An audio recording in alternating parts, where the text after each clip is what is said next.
Blog Talk Radio.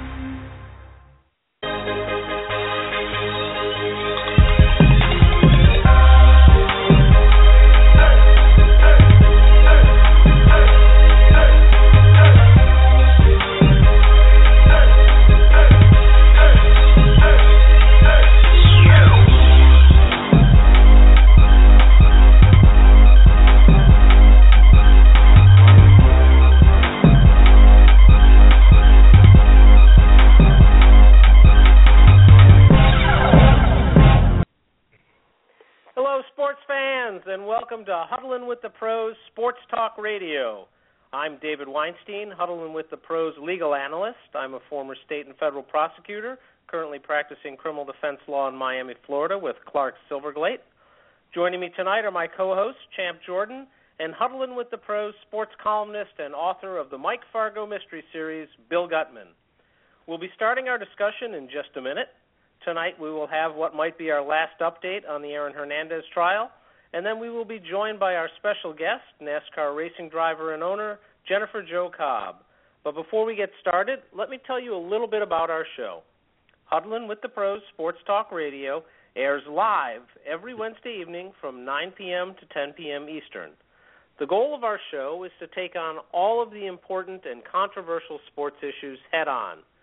We'd love to hear from you, so post your questions on our Twitter and Facebook pages at hashtag AskHWTP Sports, or you can email us at sportstalkradio@Huddlin, HUDDLIN, withthepros.com. We're also on Instagram at HuddlinWThePros. Well, Champ and Bill, I've got to congratulate Bill. He went out on a limb when we pushed him at the end of the show last week, and he stuck with Duke, and lo and behold, your prediction was correct. So congratulations. I stuck with the popular favorite, just like my mother, and went with Kentucky, and look where that got me. And Champ went with Wisconsin, but that didn't really work out. So congratulations, Bill. Hope you enjoyed the game. Game was extremely enjoyable. Again, I think I remember saying the limbs break, but I mean, you couldn't go against Duke. They did a good job, and you can make a case for Krzyzewski out coaching Bo Ryan in the last part of that game. He caught up to him without a couple of his stars on the court. Okafor was on the bench and played very well. He too has some one and done players, as Kentucky did. So there's been a lot made about that now, and the game changing, but I think it was a great Final Four and very close games and exciting games. The lead changed hands many times in that game, and Duke certainly is a worthy champion, no doubt about it. Champ, got to hand it to Bill, but did you have the same feeling about the way the game was played? Oh, yeah, no, I definitely do. I just want to first say that at least I was right about, Wisconsin beating Kentucky and giving them the first loss of the season. We will give you credit where credit is due. Absolutely. Yeah. That's right. So, I mean, I thought it was a good game. Like Bill said, they went back and forth. It was very entertaining. I don't agree with Bill as far as Coach K out coaching him. I just think that some of their freshmen just stepped up and kept him in the game until Okafor could come back in, and then he kind of had like a 2-minute spurt where he got like a couple baskets and kind of put him away. But I just thought it was enjoyable. It was just good to see, good basketball. So, I mean, I enjoyed it even though my pick wasn't right. So it was a good time. Well, I think the big question that follows up the championship game are these kids ready to go into the NBA? I think that a lot has been said lately about these one-and-done kids not being ready. There was an article that was recently written in the New York Post by former Knicks Spencer Haywood, who doesn't think that these kids should go pro. And historically, Bill, how do these kids who are going to be coming out, some of these one-and-done kids, compare with some of the greats? And I'm just going to rattle off a bunch of names here, and you let me know how they compare with them. You got Russell, Chamberlain, Reed, Unseld, Bellamy, Thurman, Lanier, Kareem Abdul-Jabbar, and Bill Walton. How do these kids, how do they fit in? Are they ready to be the big men in the NBA? And the reason we pick those names is I just look at the big men that are playing today, and I just don't see them as basketball savvy as these guys were. These guys came out of college. Of course, most of them went for 4 years back then, but most of them came out complete players. They knew how to play the game. The center position was different in those days, I'll give you that much.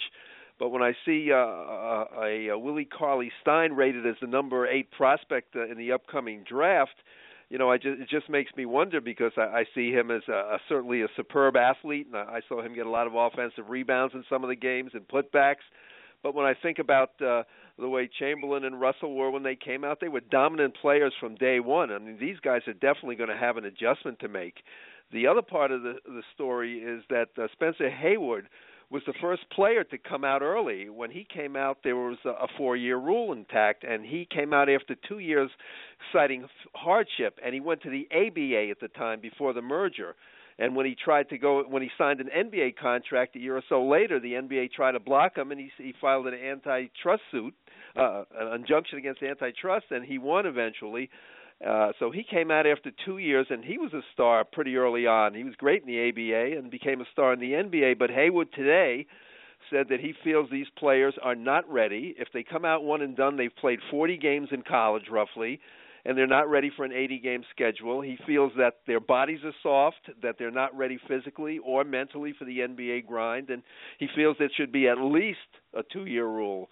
So this is the opinion of some of the older players. And again, on the other side of the coin, there's going to be a lot more of this. It's the new wave.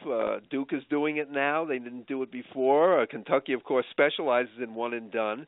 And I know there's a player who, instead of playing the 1 year in college, took $1.2 million and went to China for a year and played. So you may see more of that also. Players, instead of going to college for a year, going from high school to a foreign league and playing. So I think it's something the NBA may have to deal with, or the Players Association, and just take a look at some of these kids. Hopefully they adjust. Anthony Davis certainly has adjusted. He's become a great player. So we'll see. But the older players just were better, let's say, basketball players when they came into the NBA. They were ready to play the game, and these guys have an awful lot to learn. Well, I think you touched on two things. One, we keep calling them kids. They are kids. Some of these young guys are, not even 20 years old. They're still young. Mentally, they haven't prepared, and if you don't play enough basketball and get some of the basics down and some of the things that you need to be taught and some of the things that you should be learning in those years, you're coming in essentially having a blank slate, and they've got to teach you a lot of things that they assume you should have known by the time you get there, and that has to be a little frustrating for some of the veterans, just some of the basic concepts that they haven't been grasping. Champ, you played ball in college. Do you think that some of the guys who you played with were ready to come right out and jump into the NBA game, even after spending 4 years there? I think there was maybe a couple that I played up against, but I guess from my perspective, I really don't have an issue with these kids coming out early. I don't necessarily think that they're ready, but also I don't think that they should have, this mandatory rule where you have to go to college for a year. I think that they should just go back to where, you can come straight out of high school, because I think that, the kids who are ready to play are ready to play, and, they shouldn't be hindered and not able to make money. Another thing is when you go to college, like some of these one and done guys, like they're not really going to school. All they have to do is go to school for a semester, and then the second semester they don't even have to go if they know they're gone. So I mean, they're sitting there like wasting scholarships that other kids could have. So I think there's a bunch of things that go with it, but whether the kids are ready or not, I mean that's their decision, because they want money. A lot of these kids come from families that aren't well off. So if they're given the chance to make millions of dollars, and at least it's guaranteed money opposed to football, then I mean that's their decision. Yeah, and I think that's why they had that hardship back in the day when Haywood came out. They said if kids had a real family situation where it was a real hardship on the entire family and the kid had the potential to make money, let him come out. So you have Champ's right. You have both sides of the coin. They should be free to say, I want to earn a living. And I think the other part is that they worry about the kids that don't make it, that too many will start to come out. and not very many will make it. And what are these kids left with? But as Champ said, also they're not really going to college. They're there to play basketball for a year. So it is a problem that I think is going to have to be dealt with. And who knows, David? It could end up in the courts. Well, I think that part of the other issue is that for those kids who think that they are good enough and only spend a year or so in college and go out and only have a very short career and don't make the millions of dollars, when they're done, they're in their early to mid-20s, and now they have no college education, they don't have that much money in the bank, and they're thrown back into the workforce. We've talked time and again about players who have made it and have ended up rock bottom after losing all their money. So I agree with Champ's point that these kids need to have a choice and come out, but to some degree I think they need to be a little more prepared. There has to be some sort of backup plan in place that will get them back into college if they don't make it all the way through the 4 years. They are, as they say, student athletes. Everybody keeps ignoring the student part of the equation, but part of going through the system needs to prepare them not only to play the game, but to prepare them for the rest of their life if they don't make it all the way. But before we move off college basketball, I think we would be remiss if we didn't touch on the women's title. It once again went to UConn in a three-peat, and their coach really set a high standard here. Orema got his 10th title, putting him right up there with people like Wooden. The only difference being is that it took him 20 years to get it, and Wooden got his in 12. Do you think, Bill, that he gets enough recognition for what he's accomplished in his time as a coach in college basketball? I think he's starting to get it. I think the game, women's game, is becoming more popular all the time, and of course you can't ignore a guy whose teams have won 10 titles, and this is the second three-peat, and he's also become, I think, a little more high profile. He had the article last week or so saying that he thought the men's game had become a joke, so he's getting a little more attention that way, but it's obvious that his players love him. It's obvious he's done a good job. I believe this year's team lost their opener to Stanford and then ran the table, and he said a lot of the girls didn't believe in themselves at the beginning because they had lost several key players from last year's championship team. So he built this team up slowly, and they became a very, very dominant team by the end of the year, and very enjoyable to watch, as we talked about a little last week. They play the game the old-fashioned way, below the rim, and they have a lot of the girls have a very, very good-looking shooting stroke. They can hit their three, so it's an enjoyable game to watch. And we did see some very great athletes out there playing. So I enjoyed watching the women's Final Four this year, it was very, very much fun to watch. Champ, did you tune into it and watch the whole game with as much attention as you did the last three men's games that were on? Not really. I guess I have an issue with the women's game. Like, I know he's a great coach, and he has a great program, and I don't think that comparing him to Wooden would even be something to like discuss, really, just because it's two different games. With the women's game, if you really watch, and there's not that many other teams that can compete. Their average win margin was 40 points a game, like 40 points per game. So, I mean, honestly, I didn't think they were going to lose it. They've won the last three national championships. So I just find that it's hard to watch when they're so dominant compared to other teams that they're playing against.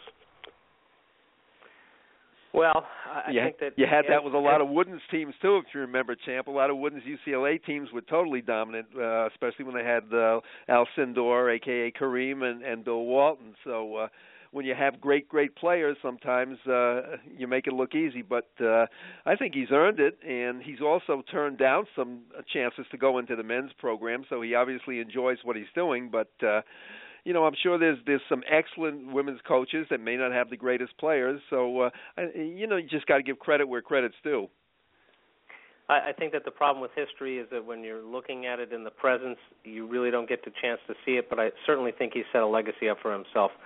I think regardless of the comments that people have about the women's game versus the men's game, any coach who can get 10 titles during his time and have the players just cycle through and still come back has got to be doing something right, whether it's in the men's game or the women's game. So I think down the road, I think people will give him recognition. Maybe not the same type of recognition that Wooden gets simply, as you pointed out, Champ, because that's a men's game, but I think the recognition that'll come to him will show. I want to remind everybody you're listening to Huddlin' with the Pros, Sports Talk Radio, with me, David Weinstein, Champ Jordan, and Bill Gutman. We've got a lot on our list here that we want to talk about before we get to the special guests we have at the bottom of the hour. But if it's April and the grass is being cut, it must be time for the Masters in Augusta. There's a lot of talk out there about some of the stories that we're going to see. Tiger's back. You've got Ben Crenshaw preparing for his farewell. And there is a gentleman from Miami by the name of Eric Compton who has overcome a lifetime of health adversity to get a chance to play in the game. Bill, do you think Tiger's going to even make it to the weekend? Well, I guess at this point it's hard to say, whereas 10 years ago you'd say he was going to win it. He himself has said that his game is ready, that he's worked very hard. No one realizes how hard he's worked, sun up to sundown, working on his short game or whatever. But, of course, you get out there when the pressure's on and you're playing, then, as they call it in golf, the case of the yips could come back, and that's what he seemed to have with his chipping and his putting. So it's hard to say. There's some people predicting that he's going to be up there and even have a shot at winning. There's some people that feel physically he won't be able to do it again, and they said the worst thing that could happen to him is that he walks off the course again and goes to his car because his back kicked up. But golf itself, I'm sure, hopes that he's in the mix, and it'll be interesting to see. He certainly brings more interest to the tour when he's Tiger Woods and not a guy who's got the yips. So I think it's going to be an exciting weekend in Augusta. Champ, you going to flip on the TV and watch any of the golf, or are you going to just wait for Sunday? No, if Tiger's playing, I'm watching. That's usually how it goes. I think that, Tiger's just one of those guys where, if he's playing, you got to tune in. I know it's been a while, but I'm kind of curious to see, what his back is like, because I know he said he's feeling fine, and he's been working really hard.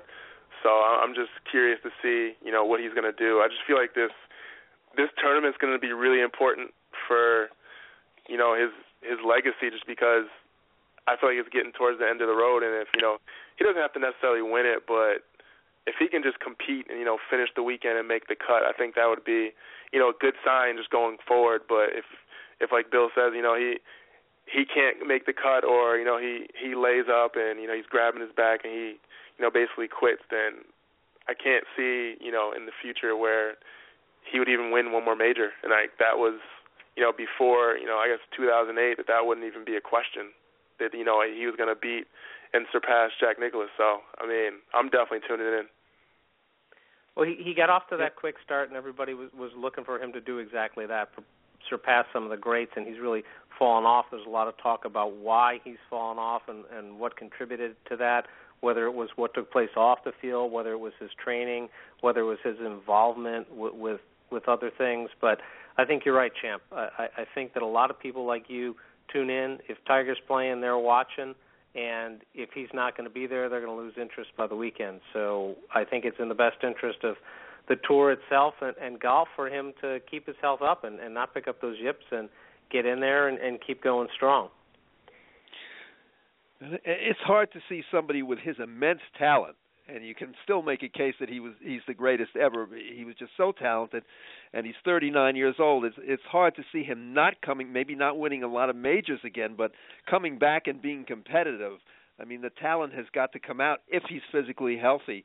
The yips are something I think he can overcome, other golfers have. So, if he doesn't do it this weekend, you got to think that somewhere along the line in the next year or so he will. So it'll be interesting to watch. I want to move on to a little bit of off-the-football news for a moment here, and then we'll get back to a couple of the other top stories.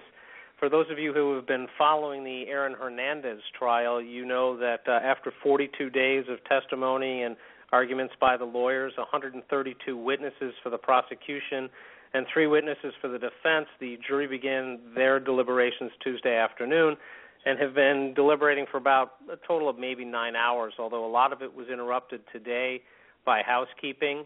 They had to get all of the exhibits back to the jurors, and then the lawyers were fighting about the list of the exhibits going back to the jurors. The defense didn't want any descriptions of the items on the list. They thought that would be unfair to the defendant. Prosecution wanted the jurors to be able to figure out what they were looking at and quickly identify. And then technology came into play as well. They needed a laptop to look at some of the items, so they had to make sure there was no Wi-Fi on the laptop so they wouldn't be able to click themselves onto the Internet, which is something they're supposed to be avoiding at all costs. But once they finally got underway, they did have a question for the judge to answer, and it was about what's called constructive possession of the firearm. And constructive possession is that when you don't necessarily have it in your pocket or have it in your hand, but it's close by to you and easily accessible to you, whether or not that constitutes possession. That's important because one of the charges here involved possession of a firearm and possession of some of the ammunition. So some of the pundits believe that means they're starting with the lower charges and working their way up through to the murder charge. Others believe that they've already hashed their way through the murder charge and are now looking at some of the lesser charges. Nobody knows for sure what goes on in that jury room besides the jurors. During closing arguments, both sides presented their case. The defense really didn't do it as well as the prosecution did, at least from this observer's viewpoint. The defense presented what's certainly a classic defense, and they've been using it all along, which was to blame the police for sloppy police work and to blame them for not investigating the crime, point out the fact they didn't recover the gun, and then in what appeared to be a very odd move, went down another path where they said, well, he was there and he saw the murder take place, but it was a shock to him. It was committed by Wallace and others. He was frightened, didn't know what to do, and at best was simply there at the wrong place at the wrong time, which sort of slaps in the face of what the evidence was that was presented, because immediately afterwards he's back in his man cave hanging out with these same people, talking to them the next day. Prosecution took great pains to point out that he was involved in a cover-up, that his fiancée disposed of some items for him, that there were footprints present at the scene of the crime, that his car that he had rented was there, that his phone was pinging off the cell towers, that messages were exchanged. They weaved together in their closing argument a very good, complete picture of their puzzle. Granted, it was all a circumstantial evidence case, but they weaved those pieces together, and the jury was instructed that you can consider circumstantial evidence when you make your determination of whether or not the prosecution met their burden. So overall, I think the prosecution did a better job in their closing argument. Question is, who did the jury listen to? What did they focus on? What did they think happened out there in that field? Who was responsible? And how involved was Hernandez? So we will wait and see. One of our fans wanted to know if the fact that the jury didn't come back with a verdict today, did that mean it'll go in Hernandez's favor? I don't think so. You have to remember that the jurors were there for 42 days, sometimes for 8-hour days, sometimes for 4 or 5-hour days, and they listened to 135 witnesses. I don't think that any of these people were going to go in there and make a decision one way or another and come out in 9 hours and make a determination that he's either guilty or not guilty. They took their job seriously when they went in, and they're continuing to do that. I don't think they'll make it through the weekend. I think we'll have a verdict by the end of the week, but I think the question that was asked means that they're analyzing the evidence or looking at it. Someone in that jury room has listened to the prosecution tell them that although Hernandez didn't touch the gun and physically have it in his possession, he certainly had the ability to get to it, and therefore he was constructively in possession. And perhaps another juror has said, well, no, I don't think so. I think you misheard what the judge said or the evidence said, and that he has to have it in his hand for us to convict him for possession of the gun. So let's see how many more questions come out. Let's see where this case is going. I think if it goes past the weekend, then there's somebody in there who's a holdout, and there's going to be an issue, and you may not get a verdict. But I really think that given the way the case went and how things were presented, you'll be able to have a verdict by Friday, and we'll be discussing either his next case or what the result was and how baffled we are if it didn't go the way everybody expects. Moving off of the Hernandez case, unless either you, Bill, or Champ have a question about what went on, I wanted to talk some baseball, specifically the Yankees. I know that in the Big Apple, Bill, everybody was waiting for the Yankees to come back on the field. And one of the other things that we've talked about besides the history of the games is the way that the media treats the teams. What do you think about the way that the media has been treating the Yankees? They've played 2.5 games now, Bill, at this point?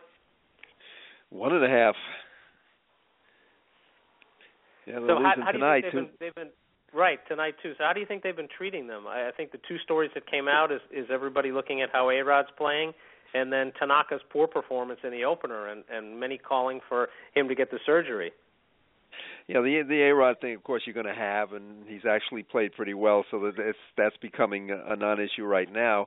The thing about the media is you have to write a story a day, so there's got to be something to write about, and it just seems like they take it day to day without looking at the big picture. I mean, they lose one game.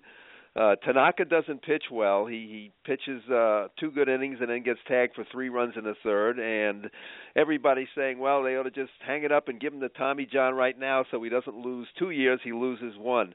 The thing about Tanaka is that when he got the partial tear last July, it was a 10% tear of the ligament, which is very small.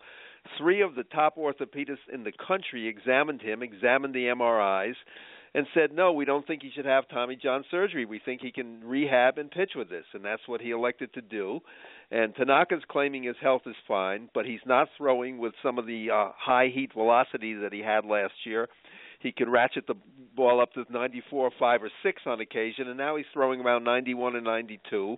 He claims it's because he's not throwing what they call a 4-seam fastball as much. He's throwing a 2-seam fastball, which tends to move more. So the jury's really still out, and you can point out that Adam Wainwright, the ace of the St. Louis Cardinals pitching staff, pitched for 3 years with a small tear in his ligament. He eventually did have Tommy John a couple of years ago, and he came back strong, and he's still the ace of the staff.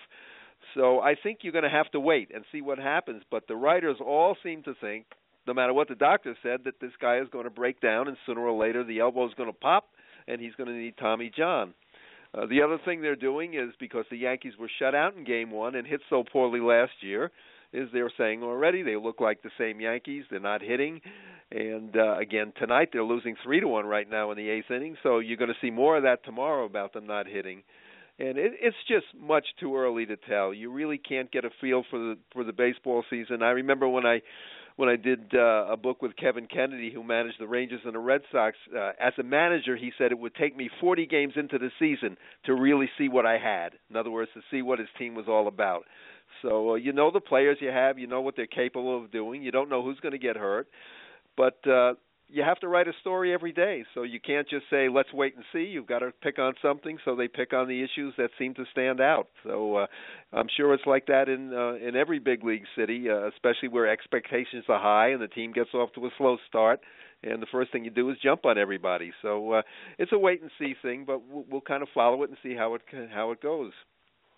Champ, you think the media is being too harsh on them and jumping on them real quick after a game and a half, or do you think it's just the same things the fans would be saying, and if they had access to the papers and to the airwaves, they'd be saying the same things?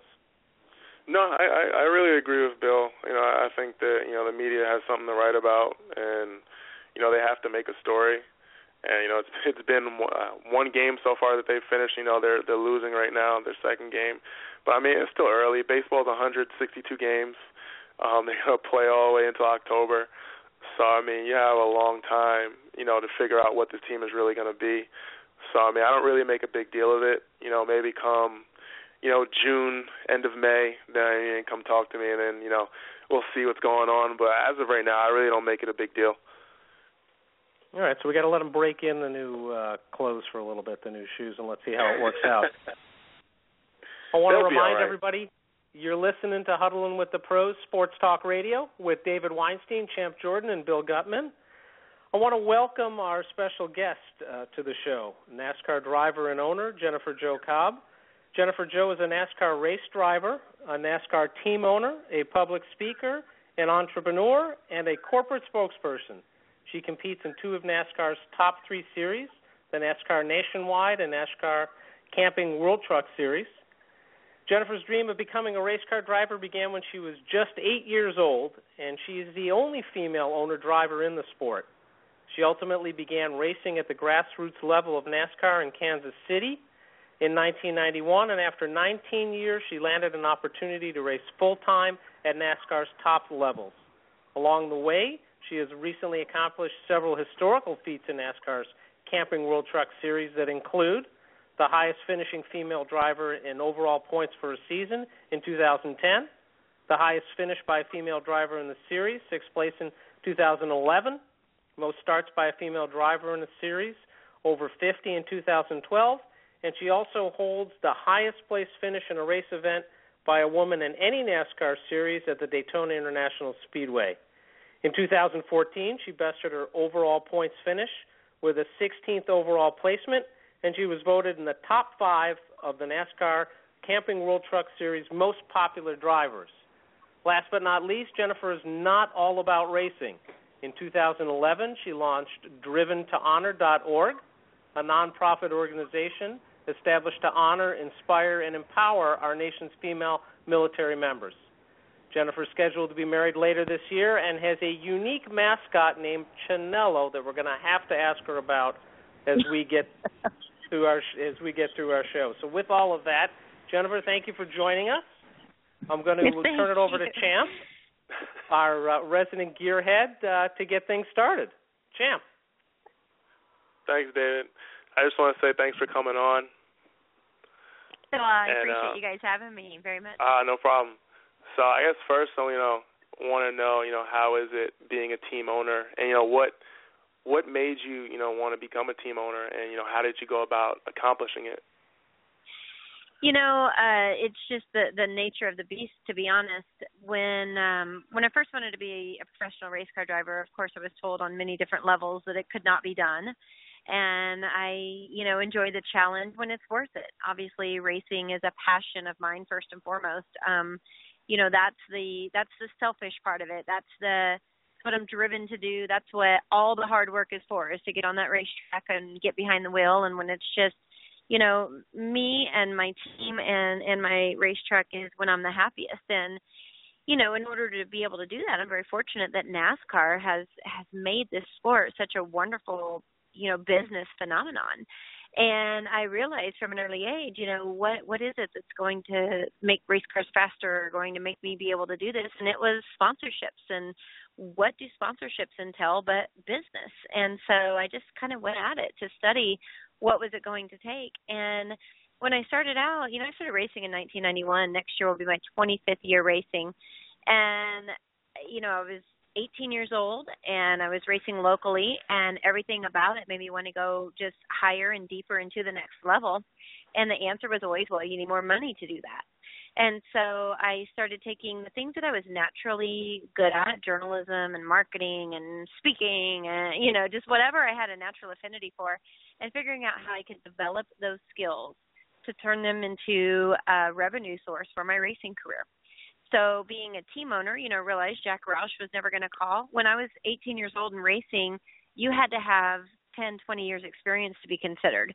By the time I had 10 years experience, you had to be a young pup to be considered. So I kind of said, screw that. I'll figure this out on my own and make my own way. And so it's very empowering to own the team as well as drive for it, because there's so many things that you put into your own hands that you can take responsibility for. And we know that a lack of funding is our biggest issue. It's the biggest thing that holds us back. It's our biggest deterrent from being able to be faster. But every year we find a way to raise more capital and improve our program just a little bit more. So by the time I'm 80, I should be able to win a race, and I think that'll be awesome. Can you please talk to us and tell us, what some of your responsibilities entail as being the team owner? Yeah, talk about the responsibilities of a driver. You have appearances and fan mail and, requests on social media and obviously your race day duties. But as a team owner, it goes so much more beyond that. And I really view that, believe it or not, as more important. And some of those things include, I plan the meals for the team. I go to the grocery store and shop for the team. Part of this isn't just being the team owner. It's being a team owner and not being able to afford to hire a dozen people to assist you with these things. And so I'll get out of the truck and you'll see me cook for the team, whatever it takes. It's kind of our motto, is whatever it takes. And so from the business side of it, though, taking care of the team I see as one of my number one responsibilities. So I do all the travel, all the food, hotel reservations, everything like that, the logistics. I've learned more about trucking than I ever cared to know in my life. We have a wonderful sponsor that provides us our Volvo tractor to get the 2 trucks across the country and back, but there's so many laws and regulations, and I've learned so much about that. You should see what we have to go through to get into Canada, but NASCAR does a great job of educating us of that, and it's just so interesting in life in general. Everything looks so hard and big and nasty, but there's always an organization or a company or someone out there to, sort of help you navigate those waters. So anything from trucking to taking care of the team members to all of the licensing. Whenever we have guests at the races, which VIP hospitality is a huge part of the way that we raise funds for our team through our sponsorships, I input every single person who comes to every single race into the NASCAR system.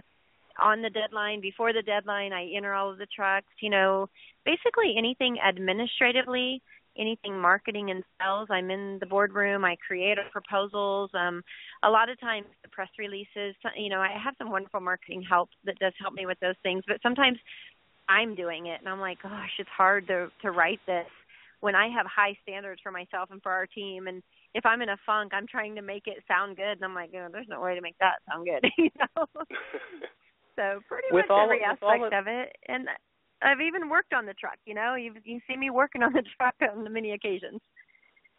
Jennifer, with all that going on, how important is it? You're clearly very hands-on and you hold yourself to a high standard.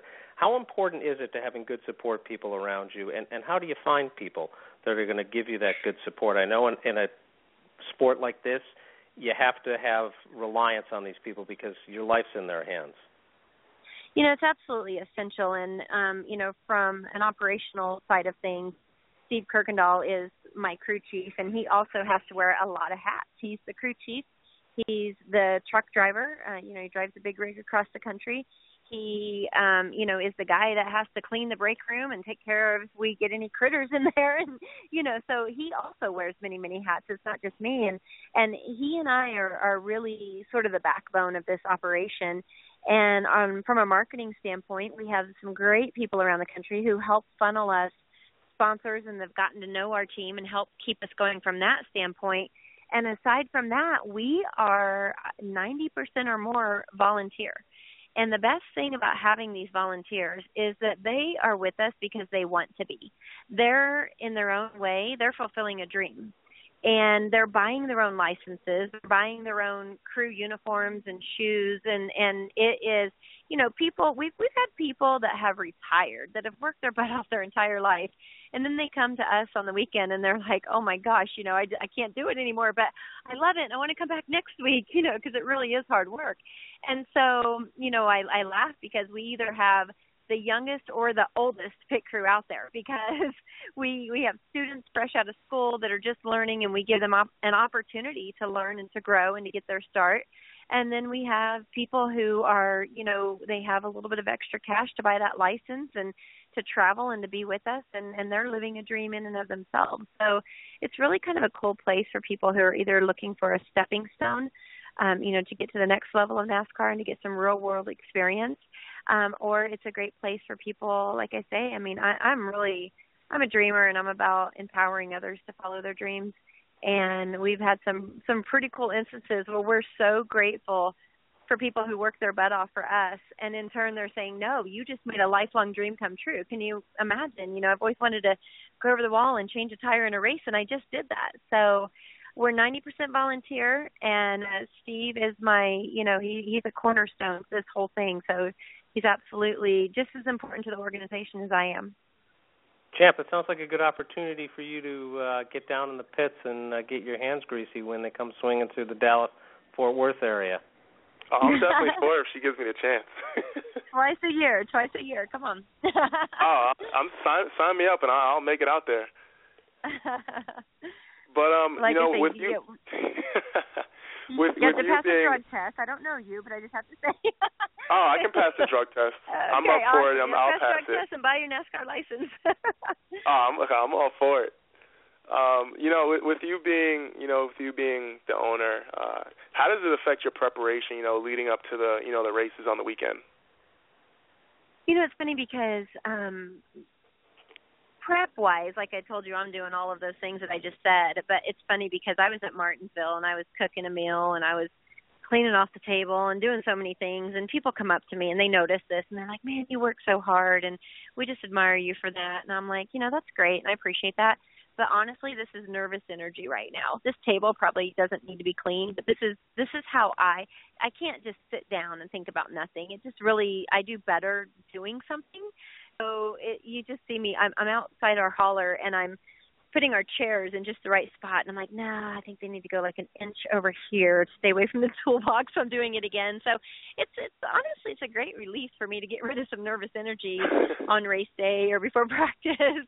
I used to have a woe is me moment. I really did, where I was like, oh, these other guys are, they're iRacing or preparing or watching the other series and I have to push the truck through tech, But I'm just like, you know what, that's just not me. And I believe driving a race car, I believe you have to have a certain amount of natural ability to be able to do it. And then I believe that ability can grow from there. And so I don't care how many races, how many years, there's always room to grow. But the biggest thing is to be able to work with what you've got. And unfortunately, our trucks are older than most of the trucks that we compete against, and we're down horsepower because we can't afford the biggest, baddest engine. So our goals each and every week, sports, you guys know this, it's all about winning. And I was taught second place is the first loser. And I really had to undergo a paradigm shift to keep from being just absolutely miserable and learn to recognize, I could be really down in the dumps and quit because I'm not in a position to win, or I can go out and freaking do what I love each and every weekend, of my life and have such a great accomplishment about it. And on top of it, show some really awesome and worthy people a great time, which is where Driven to Honor came in, where we honor female military members and veterans at each and every race that we have. And so at the end of the day, kind of helps to make it not about yourself. Athletes have to be really kind of self-motivated and really focused, on what they're doing. And absolutely, I need to be like that, and I need to do the best that I can behind the wheel. But at the same time, we've been able to take our team and turn it into something that can actually contribute to other people. Jennifer, I know that Driven to Honor is a large part of what you do out there, and you just mentioned it. For those of our fans who aren't really familiar with it, could you give them the quick rundown of what it is and what you've been able to do with that organization to help our nation's female military members?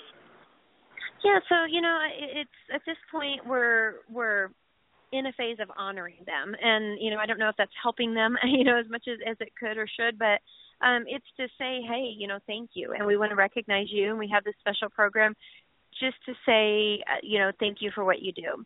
Being a female in a male-dominated environment most of my life, I kind of get what that can be like. And so I just wanted to reach out to, sorry, I'm standing outside and I've just left a business event. There's a diesel going by. But anyway, just wanted to say thanks to them. But the empowerment part is to, through honoring these female military members, hopefully there's a little girl out there somewhere watching who has big dreams and wants to do big things. And whether it's the military being a viable source to get her to that next step, I want her to know that that's an option. I don't want any little girl, little boy, it's not so much a gender issue with me. I was never told I couldn't be a race car driver because I was a girl. It was really I couldn't be a race car driver at the level I wanted to be because I didn't have money. So whatever that barrier is, and then money became, well, you're too old. So whatever that barrier is, I just really want to be able to say, thanks to the people who make it possible for us to follow our dreams and live our dreams, which to me is the military, and at the same time to sort of raise up and inspire young girls to look at these women who are able to do these things in male-dominated environments despite their gender. So that is our mission. That is our goal, is to honor military women. And then ultimately, we would like to raise money to house a homeless female veteran. Homeless veterans is the largest segment of our homeless population, And female veterans is the largest growing segment of our homeless population. So we'd like to raise money to house the homeless female veterans. I want to remind everybody you're listening to Huddlin' with the Pros, Sports Talk Radio with David Weinstein, Champ Jordan, and Bill Gutman. We're talking with Jennifer Jo Cobb. Jennifer, you started to talk about the fact that the sport you're involved in has traditionally been the domain of men, and that it was, for all other words, a good old boys network when you first got started. Have you had to fight through a lot of that during your time in there? How can other women like yourself get involved in the racing circuit? You know, I don't see a lot of gender issues. I'm sure they're out there, but because of my gender. And it's like I said, I think that I get more respect for my competitors because they see me so hands-on. They see me, doing what needs to be done on every level. So after our race at Martinsville, I sent the crew chief, I said, listen, I've got this. I've got this. You and I do this after every race. Go ahead and go get the hauler so that we're not behind. You go ahead and pull it in. And so I stayed behind at the truck by myself. Every other driver gets out and walks off to his motor coach and changes clothes and has a drink or takes a shower, whatever. And 30 minutes after the race, I was with a NASCAR official taking the spacer plate off of our carburetor. And people were walking by going, man, I cannot believe I've never seen this. This is crazy from a driver, let alone a female driver. So I feel like because my dad made me earn it, he said, if you're going to be a race car driver, you're going to learn how to work on the race car. I feel like I've not had that many issues. I know that there's for me, a special circumstances, man, when I'm out of hairspray, I can't go borrow it from somebody. So here I am working on the truck, and then I'm like, damn, are you really going to take a picture of me right now? I don't have my makeup on, So I'm totally a girly girl, but I also love to work on my race truck, and I love the empowerment that it brings, to be able to know how to do those things. So for me, I think that what's in our heads is a lot more scary than what's in reality. I have never had a competitor pick on me because I'm a female. Now, I had some in the early days who were like, oh, dear God, the girl's not going to beat us. By all means, that's not going to happen. But I would hope that they would race anybody just as hard, and so had some rivalries in the early days, and it probably made it a little bit worse because they got some ribbing from the guys back at the shop. But I think that the biggest thing is to know that it's going to be an issue if you let it be an issue. But if you work hard and you become a student of your sport or your business, then you're going to just breeze right past those issues. And Andy Hillenberg said it to me best way back in the early days of my racing career. He said, it's a wash. You're going to get some attention and some good things come because of it, and you're going to get some, unfair criticism. That's the thing about being a girl. You're the only one out there on the track most of the time, so whatever you do is highlighted. If it's good and you finish 6th place, oh, my gosh, that's great. No other woman has done that. But if it's bad and you wreck, it's like, oh, look at the girl, she wrecked. Well, you know what? So did 5 other guys this race, So you just have to manage that in your own head. Well, let me ask you about another girl/guy who's a big part of your racing story, Chinello. Girl/guy. I'm like, where's this going? How did it turn out that you finally discovered that she was a he? How do you know this story? Oh my gosh! We do the internet. Research. We dig You deep. guys did some crazy research. Oh, that is so funny. So, Chanel, my crew chief, they got his kid a rabbit, and he's like, you want a rabbit? And I'm like, no, I don't want a rabbit. But growing up, rabbits were my favorite animal. They all died, I was not good at taking care of rabbits. And so he goes, we're having a party. It was a Super Bowl party or some kind of party, Cinco de Mayo or something. And he's like, hey, we're on our way over, but we got to get this rabbit for Nick. You want one? I'm like, no, I don't want one. Are you kidding me? Well, here he comes with 2 rabbits. And I'm like, holy cow, I'm in love with this rabbit now. And, my fiance, Eddie, said, yeah, okay, we can keep the rabbit. So next thing you know, we have a rabbit. So they told me, okay, this one is a girl and this one is a boy. And so they named their rabbit Jackie, and I named my rabbit, who was just nice and soft and luxurious, Chanel. So Perfect we take name. him to Dover. We started taking Chanel to the races. So Chanel goes to Dover with us, and she's got a purple. No, we went to Rehoboth Beach, which is right by the Dover Speedway, right? And Rehoboth Beach is kind of known to be, I'm trying to think, like kind of a gay beach, okay? It's got a large gay population at the beach.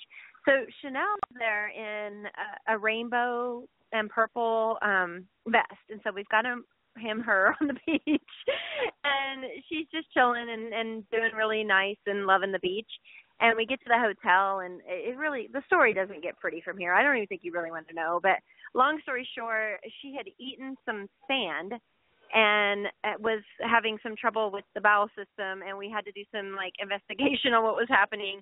And I'm like, I don't know what these things are, but these do not look normal. And we Googled rabbit anatomy, and I was like, oh my gosh, Chanello's got to be Chanello now. So now we know boy rabbit in a rainbow vest at Rehoboth Beach after the race. So now we know the whole story about Chanel turning into Chanello, and we appreciate you sharing that with us. I love my bunny rabbit. He's pretty awesome. Did want to ask you a couple of more things about racing, though. What's your favorite track on the circuit, and why? Do different tracks require you to have different driving styles? Yeah, absolutely. And, Kansas Speedway, when I first started racing nationally, it was because of local hometown support from Kansas City. And so the only race I could race for many, many years was any race, ARCA, nationwide trucks at the Kansas Speedway. And so that's just home. I worked for 7 years for the Richard Petty Driving Experience, and for a long time I had more laps around the Kansas Speedway than anybody in the world. And it's home, and it's a track that literally changed my life. It was built in my backyard. The house that I've lived in for, 12, 15 years, something like that, is 2 miles from the Kansas Speedway. And so it'll just always, that place really, it made a huge difference in our community. And obviously it was very serendipitous for my life. So that's an absolute. From a girl standpoint, Las Vegas Motor Speedway has a spa, and you probably won't hear the guys talk about this, but there's a spa in the garage area. So you can literally go out and practice and then go to the spa and get a massage and a facial and then go qualify. It's the most awesome thing in the world. And that is thanks to Brendan Gaughan and his father in South Point. They send their estheticians out there and their massage therapists. So that's a really cool thing. But the tracks that I feel like I have the best chance at winning on, obviously, are going to be favorites, and that's Daytona and Talladega. So as you can tell, it's so hard to choose. But it would be, definitely those 4 for good reason. Well, you've shared another secret with us, and we appreciate that. Champa, I'm going to let you close it out with one last question for Jennifer Jo. Okay. Well, yeah, I know it's a long season, especially the World Camping Truck Series. What would you deem a successful season for you and your team? So we're meeting a lot of really great goals for such a small team, and we are finishing consistently in the points. Last year we were the last team without a DNF all the way to November at the Texas race with 3 laps to go, and we lost an engine, and so that reliability factor is there. So I'm really happy with those, finishing top 20 finishes and top 20 in points. And, a successful season would be one in which we had more top 10s and a top 5 finish. I think that would just be, we qualified. We were 4th in the first round qualifying at Daytona. A super speedway is a place that we can get something like that done. So to have an awesome Talladega, I mean, you'll hear it's the only racetrack that I'll realistically say we could win this race. And so we'll look strongly at Talladega and really put our efforts toward making that happen. But I think having some more really great finishes, our reliability and consistency is there. And now it's time to just, pull some really cool stuff out and make that happen. And obviously the more sponsorship, financial support that we have, and our small team caters to small and medium-sized businesses. So, $1,000 to be on our truck, it's probably the most affordable sponsorship in racing. And so, of course, that's a smaller spot on our truck. It goes up from there. So I really want to kind of give a shout-out to say on the contact tab of my website, jenniferjocobb.com, you can get my email and email me if you're interested in joining our team. And, of course, our fans are really valuable to us, and we have some of the largest numbers in social media on Facebook and Twitter, and I'm so grateful for that. And our fans have really stuck by us through ups and downs, and we're very authentic about what we go through and what we have going on, and so we love sharing that with our fans. So I want to say thank you to them. Well, we want to say thank you to you, Jennifer Jo, for sharing some of your time with us tonight. You're clearly a very busy businesswoman as well as a race car driver, and a very successful one at that. We appreciate you coming on with us tonight, and we'll be sure to direct all of our fans towards you and your racing team. And it's really been a pleasure having you on. Thank you so much. I appreciate talking to you guys. Have a good night. Well, as a reminder, everyone. And don't forget when you come to Dallas. All right, you look me up. You email me. We'll work this out. I definitely will. Okay, bye, guys. Bye-bye. Well, as a reminder, Huddlin' with the Pros Sports Talk Radio airs live every Wednesday evening from 9 to 10 p.m. Eastern. The show is produced by Jacqueline Park and is a Hyacinth Communications production.